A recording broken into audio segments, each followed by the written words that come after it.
wabarakatuh, para penonton YouTube di luar sana, sahabat Positive Vibe Channel. Gimana kabarnya? Mudah-mudahan selalu dalam kebaikan dari Allah Subhanahu wa Ta'ala, diberi kebaikan dan dijauhkan keburukan di dunia sampai ke akhirat. Oke, kali ini saya ingin melanjutkan ulas buku The Art of Life Revolution part kedua, yaitu adalah kelanjutan dari part pertama yang membahas membangun self-awareness. Kalau kemarin self-awareness itu kita membahas tentang berkaca diri dan melihat diri di dalam diri kita, sekarang di dua bab terakhir dari tema membangun self-awareness, kita membahas yang dijadikan satu ya, mengubah visi menjadi aksi dan realitas diri. Simak videonya sampai selesai. Oke, kita mulai aja ulas bukunya. Kita mulai aja ke bab yang kedua ya. Bab yang kedua itu tentang mengubah visi dan menjadi aksi. Nah, di sini kita itu tidak serta-merta bisa merubah suatu impian menjadi aksi. Butuh proses ya. Tapi ada yang menarik di buku ini yang dibawakan oleh penulis, yaitu adalah kenapa di dunia ini ada tokoh-tokoh besar ya. Dan penulis ini memberikan jawabannya karena mereka itu mempunyai impian dan cita-cita yang sangat mulia. Nah, karena itulah mereka menjadi tokoh sekali berdunia. Jadi hebatnya seseorang itu memang berawal di dalam diri mereka. Ini yang disebut oleh penulis sebagai visi pribadi ya. Kemudian penulis membawakan kenapa tidak semua orang bisa mencapai level seperti itu. Karena salah satu yang utama dialami setiap diri orang ya adalah penyakit kronis yang menjangkiti, yaitu adalah ingin serba mudah, ingin serba cepat, ingin serba instan ya. Kalaupun mereka berhasil ya yang seperti ini, itu hanya kenikmatan duniawi belaka, bukan sesuatu hasil kerja yang abadi nilai manfaatnya. Jadi kalau mereka kepingin kaya, kepingin yang instan, kepingin yang kaya, kepingin populer, kepingin tenar, kepingin apalagi, intinya hanya bersifat duniawi. Kalau mereka sudah wafat ya sudah, mereka sudah berakhir, tidak bisa memberikan dampak manfaat yang jangka panjang.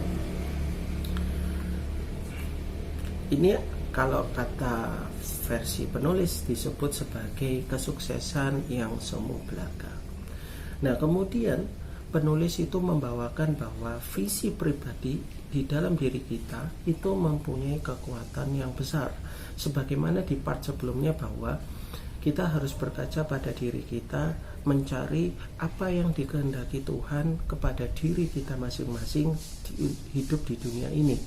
Nah, kekuatan visi pribadi ini harus mengandung nilai-nilai spiritual ya.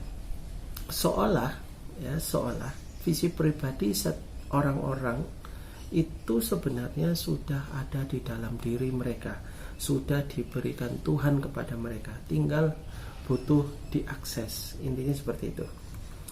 Nah, apabila sudah didapatkan ya, itu biasanya berpengaruh ke sisi emosional dan spiritual seseorang, sehingga tumbuh menjadi gairah yang mereka itu nanti akan berusaha mencari jalan mewujudkannya. Nah, kalau di buku ini penulis itu membuat gambaran bahwa menetapkan visi pribadi itu dipengaruhi dua, yaitu adalah impian agung dalam hati plus suara hati spiritual. Jika menetapkan visi pribadi itu sudah didapatkan, maka tanpa terasa akan visualisasi ke dalam tujuan hidup. Setelah tervisualisasi ya, menjadi total action atau day to day activity, yang nanti dampaknya adalah keberhasilan pribadi. Nah, ini yang menurut penulis sebagai pribadi yang unggul. Nah, kalau kita breakdown ya, karena itu visi pribadi ada di dalam diri kita masing-masing, itu penulis menyebutnya the world of mind. Jadi ada dunia di dalam diri kita yang bisa kita wujudkan ya. Kalau setiap orang mengetahui the world of mind atau inner journey-nya atau koin-koin emasnya, mereka sudah barang tentu meluangkan waktu-waktu khusus untuk berimajinasi, memimpikan keinginannya di masa depannya. Jadi mereka tidak meremehkan kemampuannya karena sudah yakin bahwa itu merupakan pemberian Tuhan kepada diri mereka. Ya. Kemudian, nah pertanyaannya adalah, ini pertanyaan dari petulis buat kita semua ya, terutama generasi muda adalah, pernahkah Anda memikirkan impian dan cita-cita yang ingin Anda raih? Bisakah Anda mendefinisikannya secara jelas? Jadi maksud penulis ini adalah, kalau kita bisa mengetahui apa yang Tuhan titipkan kepada kita di dunia ini, kita itu bisa menjelaskannya, bisa mendefinisikannya secara jelas dan mudah. Nah, seperti itu. Ini yang disebut sama penulis sebagai koin-koin emas ya. Nah, kemudian visi pribadi itu pasti berpusat pada nilai spiritual. Jadi mengacu pada hati nurani ya. Pentingnya mengenali kehendak hati, bertanya ke dalam hati untuk tujuan, menetapkan tujuan hidup sesuai hati nurani. Nah, untuk bisa mendengar suara hati nurani atas tujuan hidup ini dibutuhkan kemampuan mendengar suara hati. Ya, jadi penulis ini mengatakan bahwa jangan hidup hanya mengandalkan apa yang terlihat, tapi kita juga harus melihat mata hati kita. Mata hati kita atau hati nurani adalah bisikan atau suara yang paling jujur, dan itu bisa dijadikan acuan. Kalau di part sebelumnya kita sebut sebagai kompas kehidupan. Nah, kalau sudah nah, nilai-nilai spiritual ini ya, yang dimaksud adalah sesuatu yang dampaknya universal, yaitu umum, yaitu adalah kejujuran, kasih sayang, kepercayaan, keadilan, dan kedisiplinan. Kemudian visualisasi ke dalam tujuan ya, dengan adanya tujuan hidup yang jelas, visualisasi ke tujuan hidup, maka akan memudahkan untuk melakukan langkah-langkah pendekatan yang strategis dalam mewujudkannya. Jadi kalau kita sudah tahu, kita sudah sampai visualisasi, kita akan mencari cara termudah yang terjangkau untuk mewujudkan itu. Dan sepertinya kayak menemukan jalannya, ngerti ya? Pernah ya dengar istilah itu? Nanti akan ketemu juga jalannya. Ya, seperti itu intinya. Nah, kemudian setelah ketemu jalannya ya, sebagai pendekatan itu akan day to day activity. Maksudnya menjadi pola hidup, menjadi rutinitas sebagai ekspresi diri dari sekedar visi di dalam diri menjadi sebuah aksi nyata harian ya. Jadi seperti itu. Dari sini dibutuhkan mentalitas yang memperhatikan mana prioritas dan mana yang bukan prioritas, mana yang harus dan mana yang tidak bisa diabaikan, dan mana yang bukan prioritas atau bisa ditunda atau diabaikan. Jadi intinya, kalau kita bisa menginginkan sesuatu dan mewujudkannya, itu akan muncul mentalitas kita tahu mana prioritas, mana bukan prioritas, mana kurang prioritas, mana yang bisa ditunda, mana yang tidak bisa ditunda. Itu kenapa malas, penyakit kemalasan atau menunda itu adalah penyakit yang salah, penyakit mentalitas yang salah. Sebab kalau seseorang bisa mewujudkan impian hidupnya dalam hari-harinya, itu pasti tahu skala prioritas ya. Nah, untuk mewujudkan itu dibutuhkan kerja keras. Tapi ya, garis bawahnya, kerja keras di sini bukan banting tulang ya. Ya, karena ada orang memaknai kerja keras itu banting tulang, nggak kenal istirahat ya. nggak kenal batasan ya, sehingga menimbulkan penyakit. Jadi bukan itu. Yang dimaksud di situ adalah kerja keras secara serius tapi proporsional. Nah, lanjut ke bagian bab yang terakhir dari tema self awareness ini, yaitu adalah kita disuruh melihat realitas kehidupan kita ya. Apakah menunjang atau tidak ya. Nah, penulis di sini memberikan 4 model pola kehidupan orang yang ada ya. Pertama, punya waktu, tidak punya uang. Tidak memiliki waktu, memiliki uang. Tidak memiliki waktu dan tidak punya uang. Dan yang keempat, punya uang dan kebebasan waktu.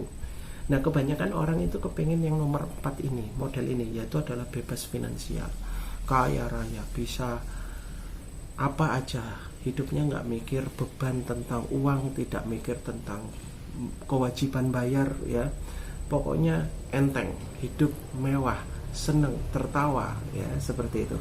Nyatanya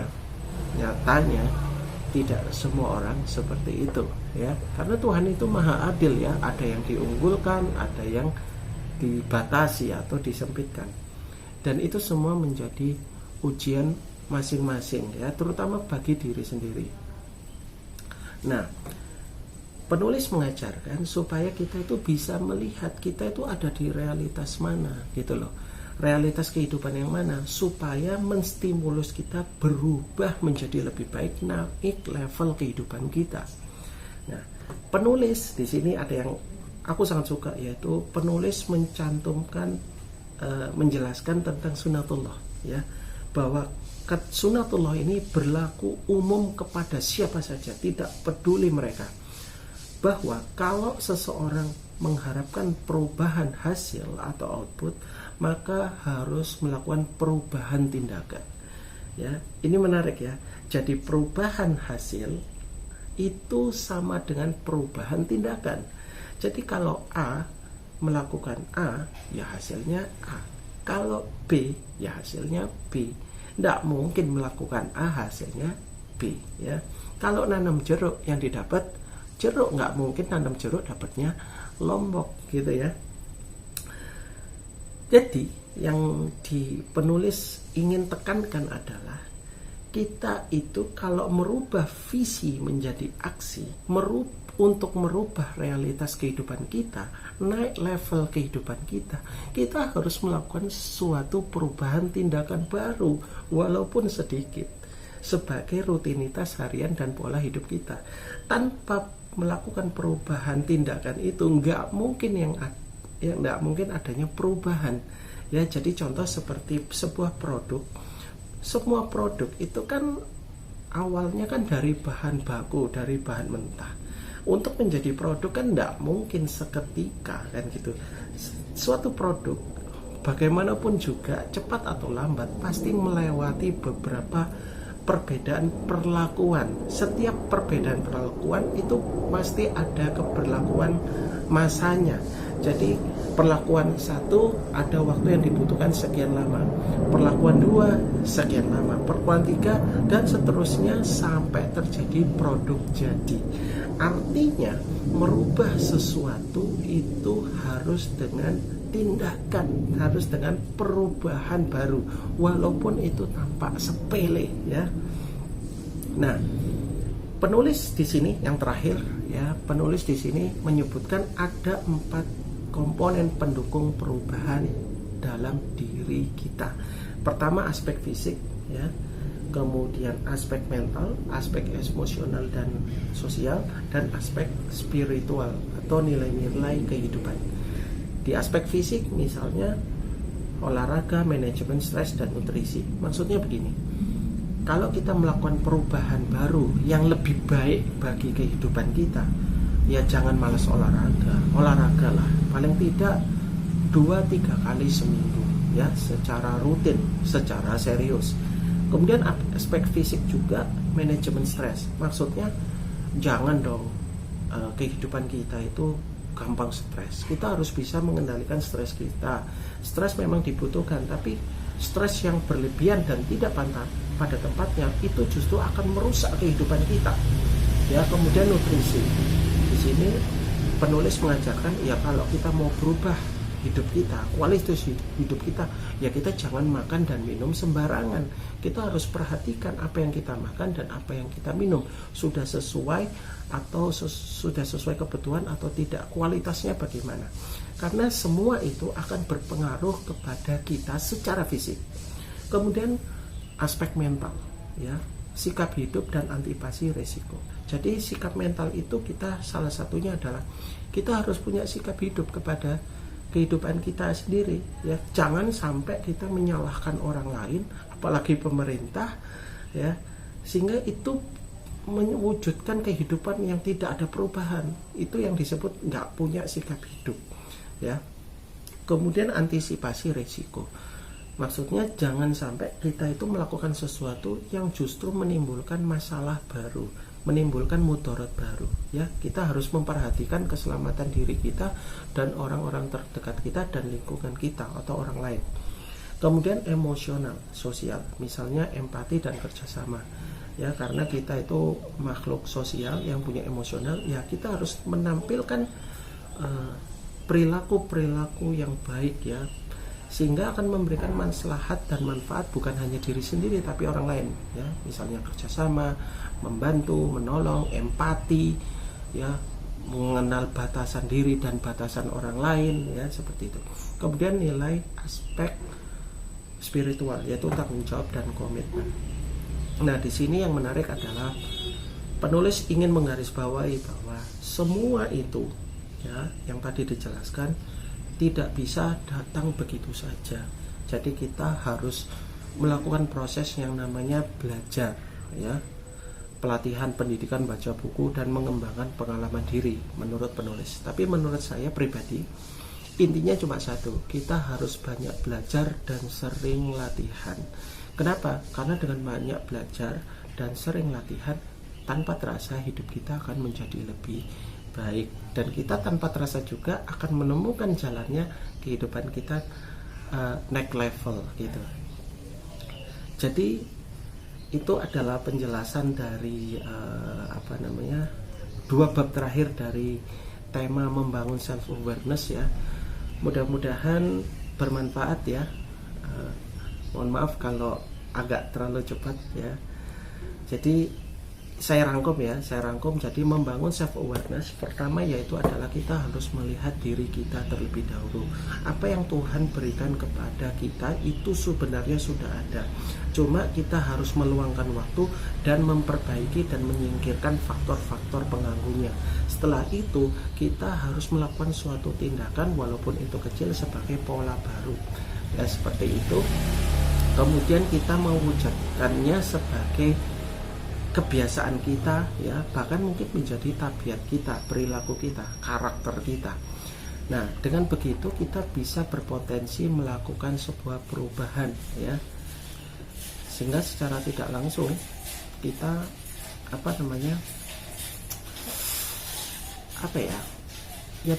berubah jadi lebih baik, ya,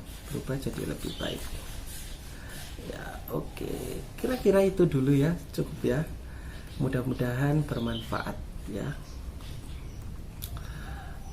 Oke, selanjutnya ke depan, ya, nanti ke depan insya Allah saya akan membahas tema yang berikutnya, ya. Tema berikutnya adalah membentuk kualitas mental atau mental building menurut buku ini. Sekian dari saya.